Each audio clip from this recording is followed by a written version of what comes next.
Bienvenue dans les enquêtes du Nouveau Détective.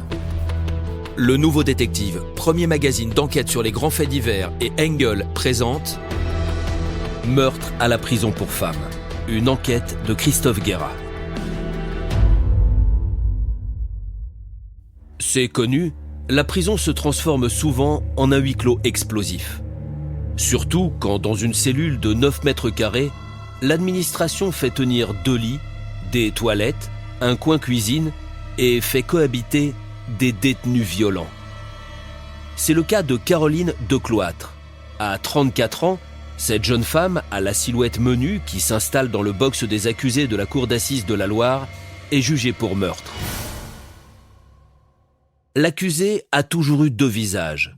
D'un côté, celui d'une jeune femme modèle qui récite sa prière chaque soir, joue de la flûte traversière, suit assidûment une formation d'infirmière, et de l'autre, une véritable furie, capable d'agression d'une violence inouïe. En octobre 2014, Caroline allume un incendie sur le parking du palais de justice de Roanne. Un bon moyen d'attirer l'attention des juges. 5 ans plus tard, la pyromane récidive au même endroit. Cette fois, le brasier menace des dizaines de personnes. Les magistrats échaudés lui infligent 5 ans de prison. Mais derrière les barreaux de la prison pour femmes de la Talaudière, non loin de Saint-Étienne, Caroline Decloître conserve son double profil. Tantôt, s'effaçant derrière ses petites lunettes rectangulaires, elle suit avec application des cours de droit ou de langues étrangères. Tantôt, elle cherche des embrouilles avec les autres détenus, escalade les grillages et jette des pierres aux surveillantes. De son orthographe impeccable, elle écrit des lettres de menace à la direction. Son mètre 52 dissimule une agressivité féroce. Nul ne l'ignore ici. Malheur à qui partagera sa cellule. Fin 2019, c'est Pascal Boyon, 58 ans, qui s'y colle, et c'est Caroline qui brise la glace en premier. Salut, moi c'est Caroline. Je te souhaite pas la bienvenue. C'est pas comme si on avait eu le choix de partager ce placard. Donc tu vois là, c'est ton coin. Moi, c'est Pascal. Je sais qui tu es. On m'a un peu parlé de toi. Moi aussi, j'ai quelques infos à ton sujet. Paraît que toi et ta sœur jumelle, vous avez défoncé le crâne de votre père ? Et ouais, on a pris 20 piges. De toute façon, il était vieux. On a juste précipité un peu les choses, quoi. Ça t'inquiète ? Pas le moins du monde. En revanche, ce qui m'inquiète, c'est ton hygiène. Sans vouloir t'insulter, tu dégages une petite odeur de rance et de tabac froid qui, à la longue, risque de m'indisposer, si tu vois ce que je veux dire. Alors je tiens à préciser les choses. Si tu dois vivre avec moi, tu prends des douches et tu essaies de masquer cette odeur de tabac froid qui t'accompagne. Ouais, je fume. C'est mon seul plaisir. On m'a prévenu que tu étais un peu du genre vénère. Mais tu as vu ton gabarit par rapport au mien ? À ta place, je me tiendrai à carreau. Parce qu'ici, c'est chez moi. Écoute, je veux pas d'emmerde. Si tout se passe bien, je devrais rejoindre ma sœur à la prison de Rennes dans quelques mois. Alors on va faire des efforts toutes les deux et tout se passera bien. Séparées par 30 ans d'âge, la Sainte-Nitouche et la vieille peau forment un curieux duo. Mais après cette mise au point, leur cohabitation semble se passer à peu près bien. Pascal se remet à fréquenter les douches et à Noël, Caroline lui offre un flacon de vernis à ongles.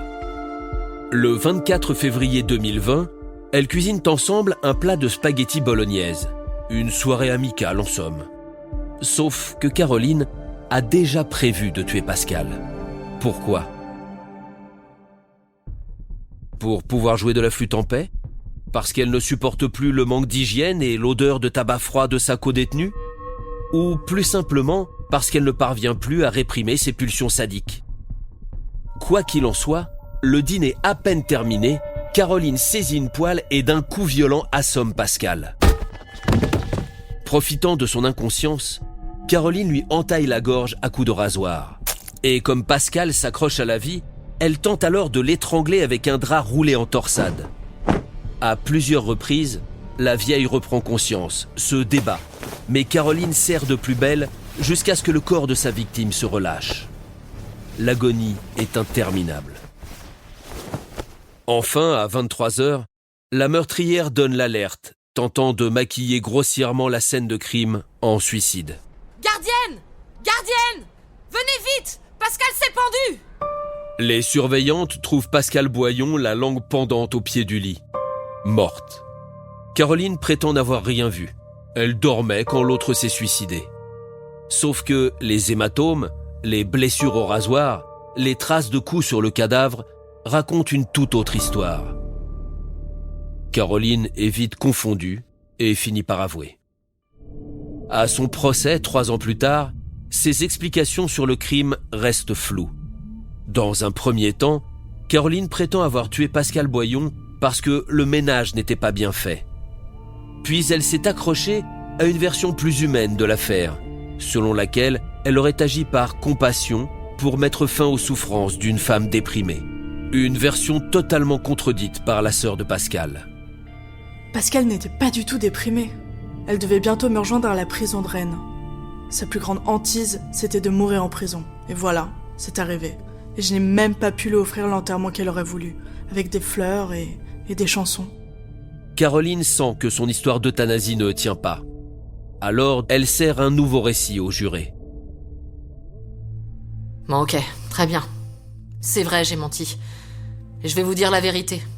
J'ai entendu une voix dans ma tête qui m'a dit de la tuer. Sinon, il arriverait un malheur à ma famille. Mais dans la salle, personne n'y croit. Et l'avocat général, André Merle, l'interpelle d'un air dubitatif.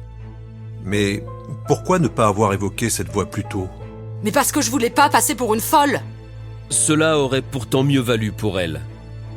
Si on l'avait déclarée irresponsable, comme ses avocats le réclamaient, Caroline de Cloître aurait échappé à une peine de 20 ans de prison, assortie de 8 ans de suivi socio-judiciaire.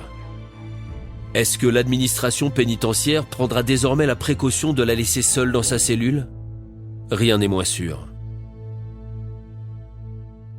Pour ne rater aucun épisode, abonnez-vous à notre podcast sur votre plateforme d'écoute et retrouvez tous les mercredis nos enquêtes dans le magazine Le Nouveau Détective. Nos podcasts et nos enquêtes sont également disponibles sur lenouveaudétective.com. Si l'affaire n'a pas encore été jugée ou venait à passer en appel, nous rappelons que les protagonistes bénéficient toujours de la présomption d'innocence. Les noms et prénoms de certains personnages sont susceptibles d'avoir été modifiés.